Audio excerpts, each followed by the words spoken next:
Assalamualaikum warahmatullahi wabarakatuh. Nama saya Elok Fadila Alamanda dari jurusan Penyuluhan Peternakan dan Kesejahteraan Hewan semester 2 kelas B.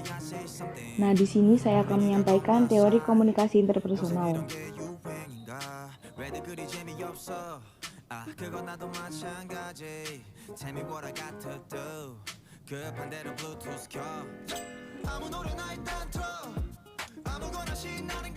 Di sini ada pengertian komunikasi interpersonal.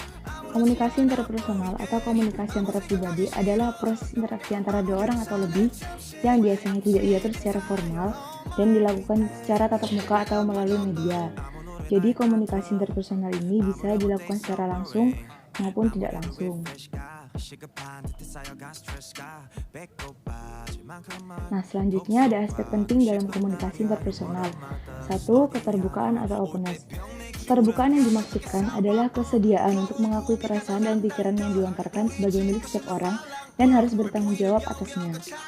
Jadi keterbukaan ini perlu agar penerima dapat menangkap apa yang disampaikan oleh pembicara. Nah, yang kedua ada empati. Empati merupakan kemampuan seseorang untuk mengetahui hal yang sedang dialami oleh orang lain pada suatu saat tertentu, dari sudut pandang orang lain melalui kacamata orang lain.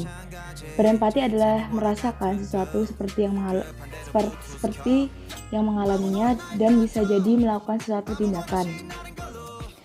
Di sini kita akan menonton video yang berhubungan dengan empati.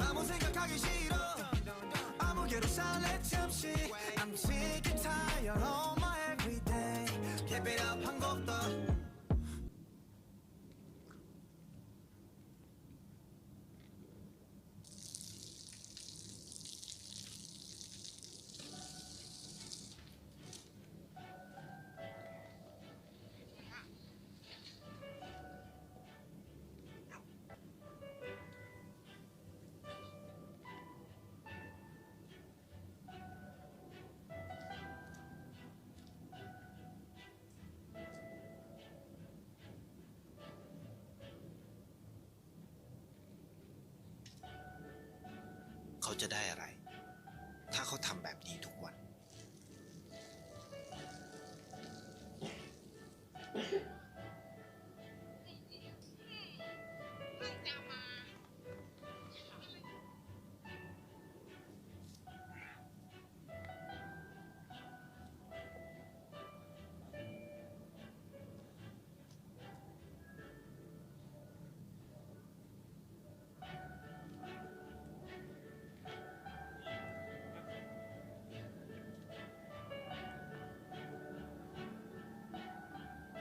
เขาจะไม่ได้อะไรเลย ไม่ได้รวยขึ้น ไม่ได้ออกทีวี ไม่มีใครรู้จัก ไม่ได้มีชื่อเสียงที่มากขึ้น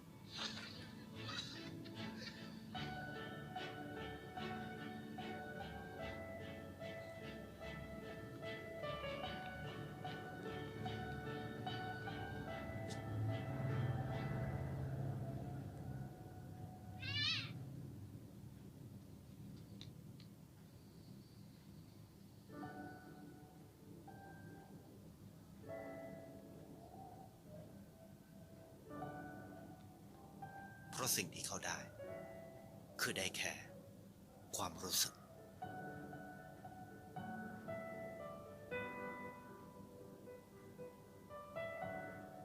ได้เห็นความสุข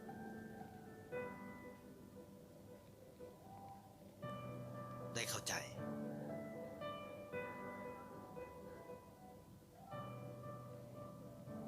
ได้ความรัก ได้ในสิ่งที่เงินซื้อไม่ได้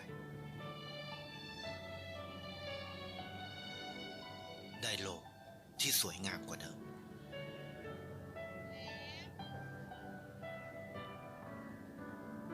ในชีวิตคุณ อะไรคือสิ่งที่คุณต้องการมากที่สุด Nah, itu dia tadi contoh perilaku dari empati. Jadi kita bisa merasakan kebahagiaan orang lain ya. Jadi Walaupun bukan kita yang bahagia, tapi jika kita melakukan sesuatu untuk orang lain dan membuat orang lain itu bahagia, pasti kita juga akan merasakannya gitu.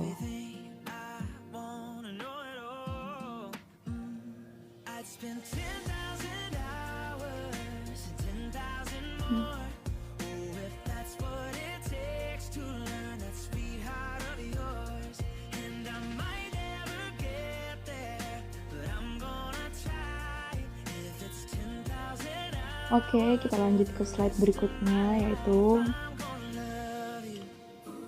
aspek yang ketiga, yaitu dukungan.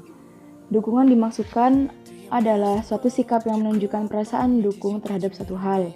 Sikap mendukung dapat dilakukan salah satunya dengan cara deskriptif, bukan evaluatif. Dalam komunikasi yang bernada menilai, seringkali membuat seseorang bersikap defensif. Defensif ini adalah sikap yang tidak mau mengakui kesalahannya, guys. Ini terjadi karena evaluatif yang diberikan bukan solusi, tapi malah memberikan kesan buruk terhadap lawan bicara. Nah, jadi sebisa mungkin jika kita ingin berkomentar atau mengajukan pendapat tentang apa yang dibicarakan oleh lawan bicara, seharusnya kita memakai bahasa yang sopan, yang tidak menyinggung perasaan lawan bicara gitu. Jadi lawan bicara juga akan mengerti dan tidak akan menyangkal apa kesalahan yang telah ia buat gitu. Oke, selanjutnya ada aspek kesetaraan atau equality. Komunikasi interpersonal akan efektif bila dalam suasananya ada kesetaraan. Artinya harus ada pengakuan secara diam-diam bahwa keduanya sama-sama bernilai dan berharga. Kedua belah pihak memiliki sesuatu yang bernilai untuk disumbangkan. Kesetaraan berarti menerima pihak lain sebagai lawan bicara, atau kesetaraan meminta seseorang untuk memberikan penghargaan positif tak bersyarat kepada orang lain. Jadi kesetaraan ini bisa jadi jika ada lawan bicara yang berbicara kepada kita seakan-akan merasakan dan pernah merasakan apa yang mereka rasakan gitu. Jadi kita menghargai dan mungkin jika ingin memberi solusi tentang apa yang sudah kita alami ya kepada lawan bicara begitu.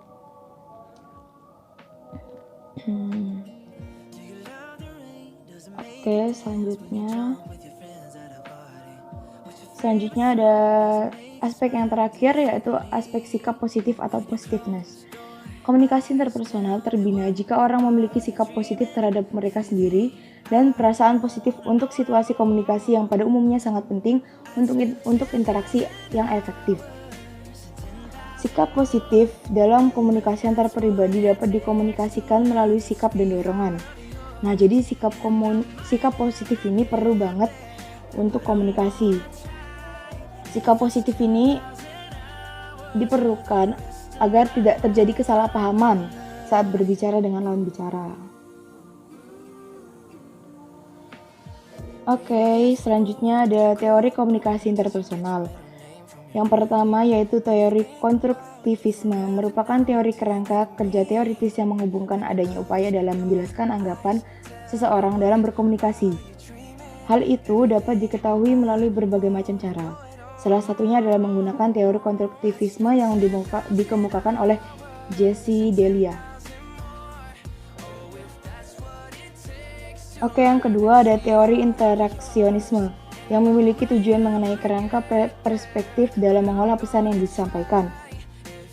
Hal ini memengaruhi adanya komunikasi verbal maupun non-verbal yang dilakukan individu, sehingga perlunya kajian ulang mengenai simbol-simbol yang diterapkan oleh masyarakat dalam memaknai maksud yang diungkapkan.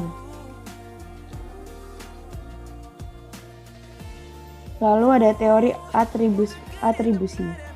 Teori atribusi adalah sebuah kerangka kerja untuk memahami bagaimana perilaku masing-masing individu dalam menginterpretasikan perilaku mereka sendiri dan perilaku orang lain. Sehingga hal ini dikembangkan oleh Fritz Heider bahwa manusia akan termotivasi untuk memahami perilaku diri sendiri serta perilaku orang lain dalam menjelaskan pola perilaku. Jadi ibaratnya kita akan mengevaluasi apa yang kita lakukan dengan melihat sifat atau sikap orang lain gitu.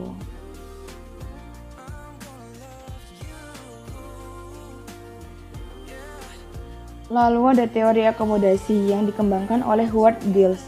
Ini lebih menitik berat terhadap pemodifikasian bentuk komunikasi dalam berbagai situasi yang terjadi.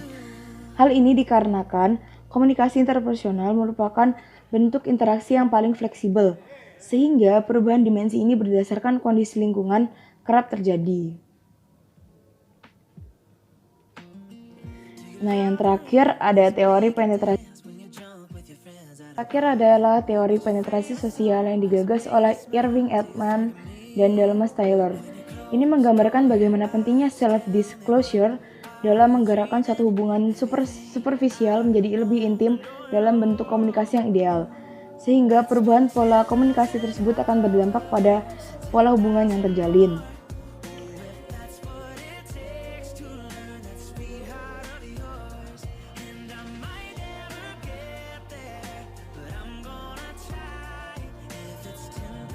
Oke, terima kasih sudah mendengarkan dan menonton penjelasan saya. Jangan lupa like and comment.